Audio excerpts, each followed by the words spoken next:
चाहे जितना दुख पड़े प्यारे, किसी से मत कहो, किसी से मत, चुपचाप मौन होके सह जाओ। तुम्हारा स्वामी विधान करके तुम्हें दुख भेजा है तो बहुत बड़ा उसमें कोई सुख है। वो मंगल भवन है, तुम्हारा मंगल होने नहीं दे सकता। दिखाई दे सकता है कि अब अमंगल हो गया हमारा, अमुक अमुक अमुक, कुछ नहीं। धैर्य पूर्वक अपने मार्ग में सीधे चलते रहो। उसका विधान आया है, वो दुखद हो या सुखद, सुखद है तो हर्षित मत हो, दुखद है तो शोकित मत हो, आगे बढ़ो। देखो ये अध्यात्म है, ये कमर कस लो कि इस जन्म में मुझे इस भव समुद्र से पार होना ही है। ये जो कमजोर दिल के होते हैं ना, अनुकूलता जहां मिली तो बोले जब से हमने भक्ति शुरू की सब काम चकाचक बन रहे। ये भक्ति का फल नहीं है, भूल मत करना। ये तुम्हारे सुकृत चल रहे हैं इसलिए है। और जिस दिन दुष्कृत का फल आएगा उस दिन भक्ति करते हुए भी कदम रखना मुश्किल हो जाएगा, पग पग पर तुम्हें दुख मिलेगा। इस सिद्धांत को समझ लीजिए तो कभी आप निराश नहीं होंगे, शूरवीर होकर आगे बढ़ते रहेंगे। जो हमारी भक्ति ये नई फसल है और इस फसल की जो आनंद वृत्ति है वो भगवदानंद है, ज्ञानानंद है, अखंडानंद है, प्रेमानंद है। वो ये भोगानंद नहीं है, विषयानंद नहीं कि भगवान की बड़ी कृपा जो चाहो वो भोग मिल गए। ये सुकृतों के फल है। ये सुकृत और दुष्कृत दोनों को यही नष्ट कर दो और निकल चलो भगवान की परम धाम में, जहां नित्य सेवा सुख का आनंद सहचर्या ले रही है। श्रीपाद कह रहे संतर्जयस ताड़यन, कोई मुझे बहुत डांटे भर्त्सना करे और ताड़यन पिटाई भी कर दे, मुझे कुछ कभी शिकायत नहीं करनी प्रभु से। देख रहे हैं ना, वो उन्होंने विधान किया है ना कि इसको पीटो, तो हम चुपचाप पीट लेंगे, किसी से नहीं कहना। रहीमन मन की मन व्यथा रखिए मन में गोए, सुनिठ ले हैं लोग सब बांटने। इसीलिए असंगो हम, असंग किससे कहें अपने दुख सुख की बात। अपना दिल तो दिलवर को दे दिया, जो बीते सो दिल तो उनके पास है, वो तो जाने दुख सुख की बात, हम क्या जाने। हम तो बस आपके हैं। मौन, अपने विषय में न सुख की बात करे न दुख की, मौन। बात करे तो प्रभु की करे, नहीं तो मौन। मान लीजिए अगर ये मौन आप धारण कर लेंगे तो निकल जाएंगे माया से, नहीं तो किसी की निंदा कर देंगे, किसी का ऐसा कटु वचन बोल देंगे, परुख वचन बोल देंगे, भजन छीण हो जाएगा, भजन करने की वृत्ति नष्ट हो जाएगी। सैकड़ों लोगों के प्रश्न है कि पहले भजन अच्छा होता था अब नहीं होता। उसमें दो बातें होती है, एक तो भजन की ऐसी भूख बढ़ गई है कि अब उतने भजन से नहीं और भजन होना चाहिए।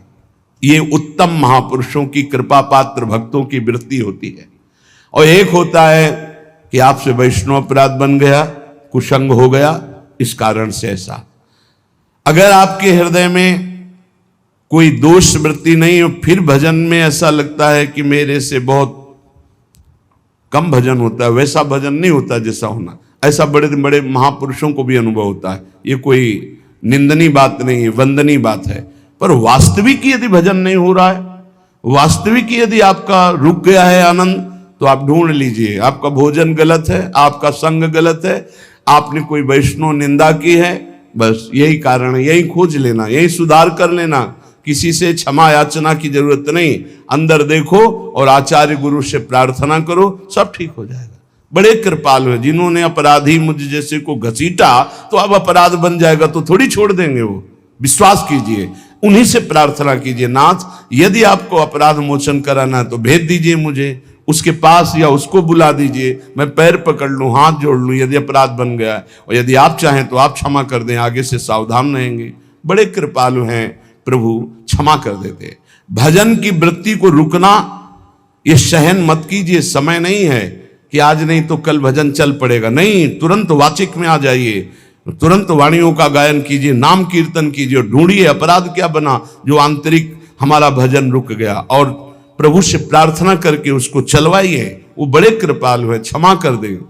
अगर आपने प्रगट में किसी का अपराध किया और वो उपस्थित हो तो जाओ, उनके चरण पकड़ो, उनसे प्रार्थना करो। भजन का रुकना सहन मत करो। बहुत कठिन है भजन करके भगवत प्राप्ति करना। वो हमारे अंदर सरलता पूर्वक भजन चल रहा है, उसको बचाओ। किसी की निंदा मत करना, किसी की अवहेलना मत करना, तुम्हारी कोई निंदा करे, तुम्हारी अवहेलना करे, सह जाना, कह रहे हैं, इसमें कह रहे हैं संतर्जय ताड़यन बंधनन। यदि वो कहीं मुझे बांध दें, मैं बंधना भी स्वीकार कर लूंगा। ऐसा भक्तों को कोई बांधता है क्या? हाँ, बांध देते हैं। तितिक्ष ब्राह्मण की कथा में पढ़िए, उसको बांध दिया। एक सखी बहुत भजनानंदी थी, उसके परिवार के लोग रोज उसे पीटते थे और उसे बांध देते थे। सखूबाई नाम उसका सखी का था। एक सखी बहुत नागरीदास जी के संग में रहकर भजन की वृत्ति उच्च कोटि की सीखी थी, भागमती बाई। उनके पति ही उनके ऊपर सैया लगाकर नवीन रानी के साथ बैठते हुए ऐसा पिटाई करते, इतना कष्ट देते, पर वो उच्च कोटि की ऐसी महान वक्ता, परम सिद्ध बरसाने के जो वास करने वाले अपने नागरीदास जी थे, हरिवंश महाप्रभु के शरणागत, उनके सत्संग से ऐसी उच्च कोटि की दशा प्राप्त हुई, उसे कोई फर्क नहीं पड़ा। उसके कष्ट देने के लिए उसके ऊपर सैया लगाते, राजा थे, और नवीन रानी के साथ उसके ऊपर बैठते, उपद्रव करते, मारते पीटते, लेकिन वो सम रहती। संतर्जयस ताड़यन बंधनन, शांत, वो देख रहा है, बस तुमको यही सोचना, वो देख रहा है, मेरा स्वामी देख रहा है, वो देखते हुए मौन है ना, वो चाह रहा है ना, तो तेरा किया मीठा लगे, बस बात समझ लो। इतना तो बहुत बड़ी वस्तु प्राप्त होगी, बहुत बड़ी। एक मिट्टी जब कुम्हार को अर्पित हो जाती है तो पीट पीट कर एक छोटा राई भर भी दाना नहीं रहने देता, क्योंकि राई भर भी अगर दाना रहा वहीं से मटकी फूट जाएगी, राई भर भी अहंकार रहा वहीं से भक्ति रस निकल जाएगा। पीट पीट के उसको एकदम बराबर, फिर भी चैन नहीं, जल डाल के रौंदा, फिर भी चैन नहीं, हाथों से मल कर अपने अनुसार बनाया, फिर चाक पे चढ़ाया, जो चाहा आकार दिया, सूर्य के ताप में तपाया, फिर उसको दहकते हुए आवे के बीच में रख के पकाया, फिर उसमें रस रखने लायक क्षमता आ गई उस मिट्टी में। ऐसे ही हम जब संत महापुरुषों को, श्री भगवान को समर्पित होते हैं तो ये सब होगा। रस रखने लायक हृदय तभी होता है जब आवे में तपता है, इसलिए तैयार रहो। तभी नागरीदास जी ने कहा, बड़ो ही कठिन है भजन ढिग डरिबो। एक सूरवीर योद्धा की तरह जैसे उसके अंग घाव से युक्त होते हैं, वो कदम पीछे नहीं आगे ही बढ़ाता है, ऐसे भजनानंदी चाहिए। चाहे मुझे चोर कहा जाए, पतित कहा जाए, गाली दिया जाए, मुझे मारा जाए, बांध लिया जाए, तो भी मैं भगवान पर दोषारोपण नहीं करूंगा। मैं यही निश्चय करूंगा, प्रभु मेरे देख रहे हैं, जोई जोई प्यारो करे सोई मोई भावे, उनका विधान परम मंगलमय है। अंतः क्लेश मतीव दुस्सह तरम प्राप्नोति नाना विधई। मुझे अंदर से भी बहुत पीड़ा दी जाए, काम पीड़ा, क्रोध पीड़ा, लोभ, बाहर से तो ये दिया जाए और अंदर से भी ये दिया जाए, तो भी हे प्रिया जो आपसे नहीं कहूंगा। प्रेम में कभी शिकवा शिकायत नहीं होती, ना इष्ट से और अपने प्रीतम के विधान से दिए हुए कष्ट को हम दूसरे से कह दें। धिक्कार है हमारी प्रीति को, प्रीतम सहावे और मैं दूसरे से शिकायत करूं? नहीं, हर विधान आपका सहूं। ये प्रेम है मस्ती का, ये लज्जू पंजू ऐसे काम नहीं है इनके। ये तो देखते हैं पैर धर के, अगर गर्म लगा तो हटा लेंगे, मत रखना गर्म ही गर्म है। और छाती मजबूत करके कि आग पे चलूंगा, तो पैर रखोगे तो चंदन हो जाएगा आग में भी। पूरे जीवन की बात कह रहा हूं, पूरे जीवन की। सोचो उस समय जब 13 वर्ष की अवस्था है और घर से निकले थे, कोई साथी नहीं है, कोई समझाने वाला नहीं, और आज इतना जीवन हो गया, इसी यार के सहारे हुआ है। इसी यार, ना 1 रुपया कभी था, न रहा है और न रहेगा। प्रेमानंद का 1 रुपया नहीं है, प्रेमानंद की एक वस्तु नहीं, ना रहा ना रहेगा। हाँ, प्रेमानंद की सब वस्तुएं हैं, ना होते हुए भी पूरा विश्व मेरा।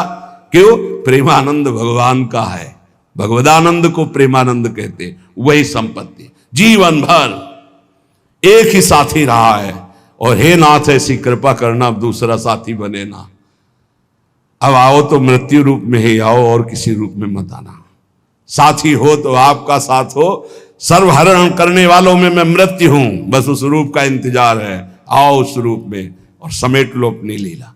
बस कभी किसी से शिकायत, कभी किसी ने कैसे हो, आनंद है। नहीं सुना है किडनी खराब है तो सुना ही होगा, कोई दुख नहीं, कोई दुख नहीं। वर्तमान दुख वर्तमान के आनंद से बहुत छोटा है, क्या दुख है, स्वामी के द्वारा दिया हो। ये आप हमारी प्रार्थना मान लीजिए, इस मार्ग में चलने पर जो दुख मिले कभी किसी से कहना नहीं तो प्रीति में कलंक लग जाएगा, वो तुम्हें प्रभु से हटा देगा।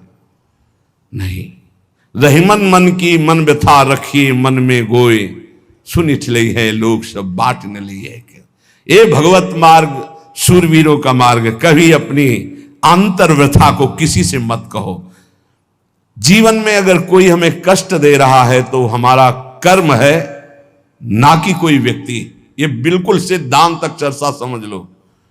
वही व्यक्ति जो मुझे द्वेष करता, वही व्यक्ति जो मुझे कष्ट और दंड देता, वही व्यक्ति प्रणाम करके छाती से लगाकर आंसुओं की धारा से अभिषिक्त किया, तो वो व्यक्ति था या कर्म? जब कर्म भोग हो गया तो वही हृदय से लगा के अश्रुधारा से क्षमा कीजिए, बहुत ऐसा नहीं, आप तो बड़ी कृपा की। व्यक्ति कभी कष्ट नहीं देता, मेरा कर्म उसके ऊपर सवार होकर मुझे दंड देता, इसलिए मैं किससे कहूं? अपनी जबान से दांत कट जाए तो किससे कहूं? ये जो दांत, इससे जबान हमारी पीड़ा को किससे कहूं? अपने हाथ से चोट लग जाए किसको कहूं? ऐसे सब आत्मस्वरूप हैं, हमारा कर्म ही उनके ऊपर सवार होकर हमें दंड दे रहा है। इसलिए भाई, श्रीपाद का सिद्धांत जो कह रहे कि अगर भगवत प्रेम प्राप्त करना है तो मुंह बंद। 22 बाजार में कोड़े मारे गए, एक बार भी श्री कृष्ण से नहीं कहा। पूज्य भाई जी महाराज के जीवन कष्टमय है, कभी श्री कृष्ण से नहीं। बाबा नहीं सह पाए, बाबा ने श्री कृष्ण से कहा, श्री कृष्ण चंद्रजू से, ये क्या है, इतना कष्ट क्यों दे रहे हो उनके शरीर को? तो मुस्कुरा दिए, बोले मैं नहीं दे रहा हूं, ये तुम्हारे कर्म का फल भाई जी भोग रहे हैं। ऐसा? बोले हाँ। सीधे अस्पताल गए, भाई जी से कहा, ये आप हमारा प्रारब्ध क्यों भोग रहे हैं? तो कहा, आज ये कौन सा खेल रच रहे हो बाबा, क्या बात कर रहे हो? जीव का अपना कर्म भोगना होता है, किसी और का निजकृत कर्म भोग? तो उनका, आप हमको बहका नहीं सकते, हमें परम तत्व से पता चला है कि आप हमारे कर्म। तब हंस दिए भाई जी और बोले, देखो हमें कोई फर्क नहीं पड़ता, आपको फर्क पड़ जाता। आप चढ़ो, जिस साधना की चढ़ाई पर चढ़ रहे हो चढ़ो, मंगलमय श्री कृष्ण तुम्हारी यात्रा को पूर्ण करें। हम तो अस्पताल में पड़े पड़े प्रिया प्रीतम के साथ खेल रहे हैं, कोई फर्क नहीं पड़ रहा। ये बड़े महापुरुषों ने अपने कष्ट की तो बात जाने दो, दूसरों के कष्टों को लेकर भोगाए। हम जरा सा कष्ट आ जाए तो बोले हमारी अंदर श्रद्धा थी अब खत्म हो रही क्योंकि कष्ट आने लगा। उसमें भगवान का क्या दोष है?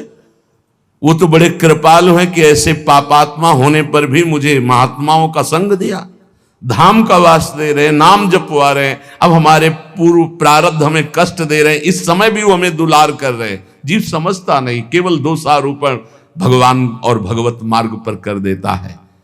इसलिए उपासक को अंतः क्लेश मति व दुस्सहतरम, ये जो आप काम क्रोध से जल रहे हो ना, ये तपस्या है, इसका बहुत बड़ा लाभ मिलेगा। और अगर भोग रहे हो ना, गिर रहे हो, पतित हो रहे हो, तो वो सुख नहीं, वो शांति नहीं, वो विश्राम नहीं। और एक बात ध्यान रखना, इस शब्द को याद रखना, ऐसे रहने पर भी हमारे द्वारा जो भी, वो हमारे स्वामी ऐसे लेते हैं, जन अवगुण प्रभु मान न काऊ, दीन बंधु अति मृदुल स्वभाव। कल शाम के पूज्य परमहंस राम मंगल दास जी की वाणी का चिंतन हो रहा था, उसमें कह रहे कि जो 30 मिनट भगवान नाम कीर्तन कर लेता, मेरी बात पर विश्वास रखना हो, उसको भगवत प्राप्ति होगी। 24 घंटे में 30 मिनट नाम कीर्तन कर लेता है और अन्य समय वो विस्मरण रखता है, तो 30 मिनट का नाम कीर्तन उसे भगवत प्राप्ति करा देगा। तुम्हें जो पाठ प्रिय हो 30 मिनट पाठ कर लोगे, भगवत प्राप्ति हो जाए, कर लो। और बहुत पहुंचे हुए महापुरुष जिनके चरणों में अपार श्रद्धा है, आप लोग तो रात दिन लगे आपको भगवत प्राप्ति नहीं होगी। चूक हो जाएगी तो जन अवगुण प्रभु मान न काऊ, दीन बंधुवती मृदुल स्वभाव। अग्नि की ज्वाला के समीप रुई का पहाड़ कितनी देर टिकेगा, कितनी देर टिकेगा, उसके ताप में झुलस जाएगा। ये अग्नि की ज्वाला है भगवान नाम कीर्तन, भगवत यश गुणगान। तो जैसे किसी को लगे कि वो नाम जब भी करता है वो रुचि पूर्वक पाप करता है, असंभव। नाम जापक रुचि पूर्वक पाप कर ही नहीं सकता, उसका हृदय जलेगा पक्का। आप जप करके देख लीजिए, आप जप कीजिए नाम, और फिर आपसे पाप जब बनेगा तो आप फिर हालत अपनी देख लीजिएगा, बार बार हृदय जलेगा, नहीं नहीं नहीं। एक दिन वो नहीं सिद्ध हो जाएगा और आप निर्विकार हो जाएंगे। इसलिए अंतः क्लेश, अगर बुद्धि मति वो अति अंदर क्लेश आ रहा है, कभी काम आ रहा है, कभी क्रोध आ रहा है, कभी लोभ आ रहा है, कभी मोह आ रहा है, ये आता रहेगा जब तक भगवत साक्षात्कार नहीं होगा। ऐसा मत समझो कि 2-4 महीने जप करेंगे तो हम सिद्ध हो जाएंगे, ये आता रहेगा। ये बहुत भागवतिक शक्ति से संपन्न है विकार, कोई साधारण नहीं है कि तुम माला जपोगे वो नहीं आएगा, माला जपते समय ही आएगा वो। ये भागवतिक शक्ति से संपन्न, काम क्रोध लोभ मोह तब त्रिभुवन को परास्त कर रहे हैं। ये भगवान के पावर से शक्तिमान है। तुम्हारा अहंकार जब गलित हो जाएगा तो इनका आना ही बंद हो जाएगा। जब तक अहंकार रहेगा तब तक ये आते रहेंगे। तो जो तुम्हारे अंदर जलन हो रही, मत कहो किसी से, सह जाओ, यही तपस्या हो जाएगी, यही भगवान की प्राप्ति का हेतु हो जाएगा। प्रभु के लिए थोड़ा कष्ट सहकर आप आगे बढ़कर देखिए वो कितना आपको प्यार देते हैं। यही कष्ट सहना है, आंतरिक विकारों को सहना, बाहरी प्रहारों को सहना, कभी किसी से ना कहना, ये भक्तों का स्वभाव। मौन, इसीलिए वाणी से मौन, कुछ ना बोलना। हमने एक संत भगवान को देखा, 22-23 वर्ष पहले वृंदावन में कच्चा मार्ग था, एक बोरा रखते थे ऐसे, पागलों जैसा भेष था। तो जब रात्रि के 11 बजे वापस यमुना किनारे से प्रसाद पाके यमुना किनारे गए, यमुना किनारे से जब लौटते थे तो उनको देखते थे अकेले वो बैठे रहते थे। उनकी मुद्रा देख के लगता था भगवदानंद में डूबे हुए हैं। नजदीक बैठे, बोरा उठाया, चल दिया। अम्मी पीछा छोड़ने वाले थे नहीं, पीछे तो उनका क्या बात है, क्यों पीछे हो? अब संत वेश हमारा भी तो मर्यादा से ही बोलेंगे। वो कुछ नहीं, केवल जानना चाहते हैं आपको। तो कालीदह की इधर एक तमाल का पेड़, जो श्वेत रंग का एक वृक्ष है, उसका मुझे नाम नहीं याद आ रहा, गूलर जैसा, और वो तमाल में लिपटा हो, अब भी है, दाहिनी तरफ है।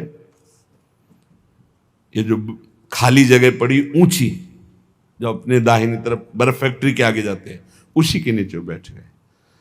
तो हमने पूछा, आपकी स्थिति देखकर मुझे लगता है आप हर समय भगवदानंद में डूबे रहते हैं। बोले जब लगता है तो प्रश्न क्यों करते हो? हम कहा आपकी वेशभूषा देखकर। तो बोले जगत से बचने के लिए ये वेशभूषा है। एक बोरा से जैसे कोई बीनने वाले होते हैं, कबाड़ बीनने वाले, ऐसे बोरा ऐसे रखे थे, गमछा लगाए हुए थे, पूरा शरीर खुला, कोई साधु का वेश नहीं, कोई चिन्ह नहीं, और उनकी स्थिति भगवदानंद में थी। उनका ये किसके उपदेश, किस मार्ग के उपदेश, किस इष्ट की आराधना से आपको ऐसी स्थिति प्राप्त हुई?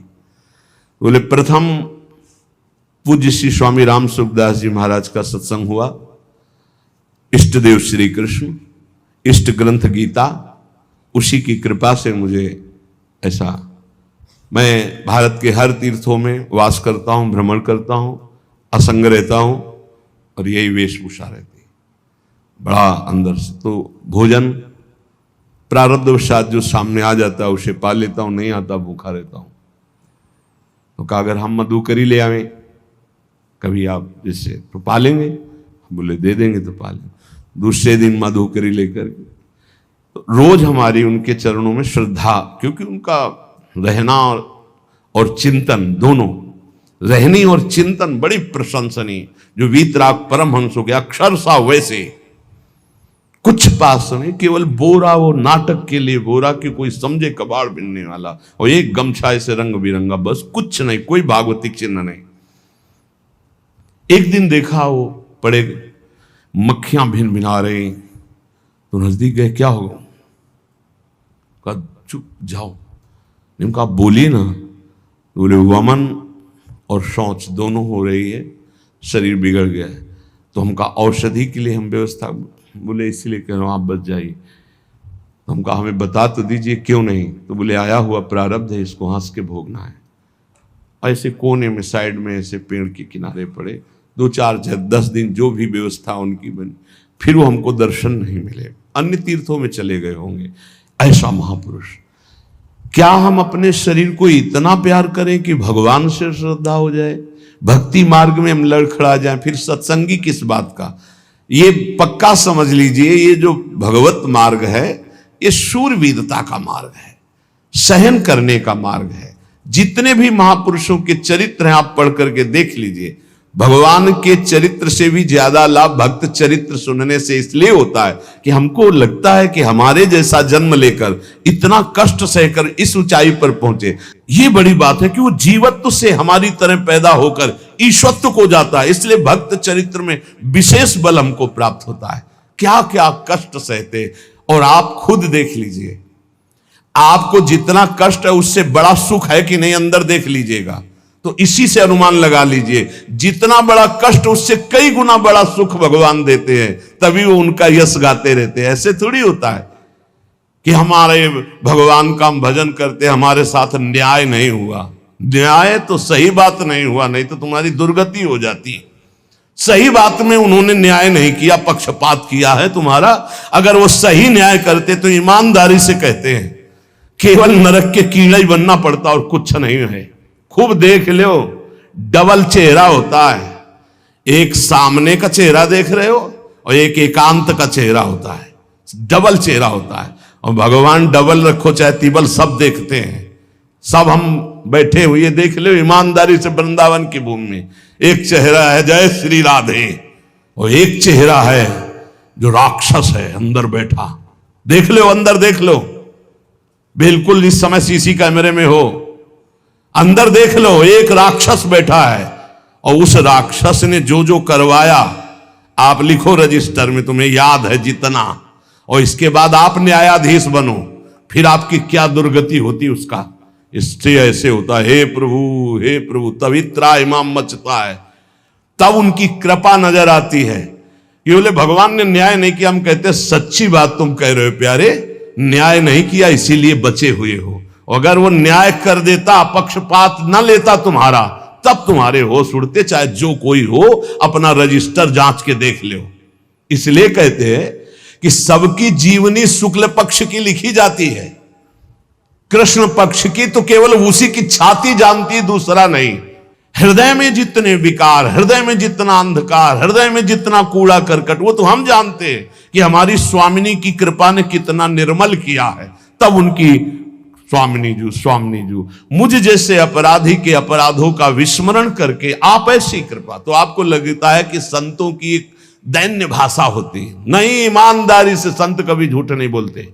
जैसे कह रहे हैं कि मौसम कौन कुटिल खलकामी, तो अंतर ये होता है कि आंख में जैसे थोड़ा पड़े तो बहुत बुरा लगता है, और पीठ में इतना बड़ा तिनका चला जाए तो कुछ समझ में नहीं आता। संतों का हृदय आंख जैसा होता है, थोड़ी सी भी गलती में हाय हाय मच जाता है, धिक्कार है तुम्हारे जीवन को, अपने को तुम क्या समझते हो और क्या है तुम्हारे अंदर विचार। और जो मलिन अंतःकरण वाला था, भारी भारी पाप करके भी उसको पश्चाताप नहीं होता। संत जनों को एक पाप की जरा सी वृत्ति की आभास स्फुरना, वो पूरा पाप नजर आने लगता है उनको, क्योंकि इतना निर्मल हृदय होता है। तो सच्ची कहते हैं कि जैसे घोड़ों की लगाम पकड़े हुए श्री कृष्ण अर्जुन की बैठे हैं, ऐसे अपने भक्तों की लगाम पकड़कर बैठ जाते हैं, तो यात्रा अध्यात्म की ऊंचाई की चलती, किसी की सामर्थ्य नहीं। इसलिए सब भक्त ऐसे तो आपको मिलेंगे। जहां सामर्थ्य की बात है वहां केवल श्री भगवान की कृपा है।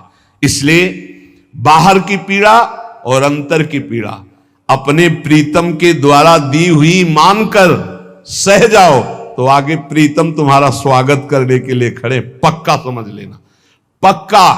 और वो देंगे ये पीड़ा। क्यों देंगे? इसी पीड़ा में पता चलता है कि तुम्हारे मन की सुई किधर जा रही है। प्रताप राय जी महाभागवत थे, बड़ा चरित्र है।